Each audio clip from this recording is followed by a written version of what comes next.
माहिती जे तज्ज्ञ लोक बोलत आहेत, मीडियातून ऐकतोय, आमचे वरिष्ठ लोक बोलत आहेत, तर सांगली जिल्ह्यामध्ये 2 लोकसभा होणार असं एक कळतं आहे आम्हाला आणि विधानसभा सदस्यांची पण संख्या वाढणार आहे।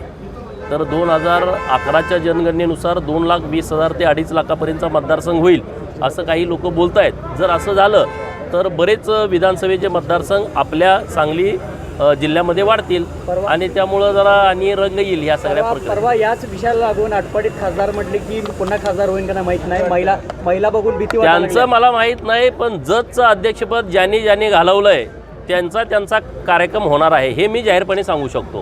कारण जजचं अध्यक्षपद घालवणं एवढं सोपं नाही, ते मला माहित नाही। ते जरी जेंट्स जरी पडलं तरी विशाल खासदार नसणार हे लिहून ठेवा। यासाठी मी जीवाचं रान करेन, मेहनत करेन, लोकांच्या मध्ये जाईल, लोकांची कामं करेन। भारतीय जनता पार्टीच्या नेतृत्वात पलूस कडेगाववाले असतील, ईश्वरपूरवाले असतील, इथं आता आम्ही काम करणारच ना।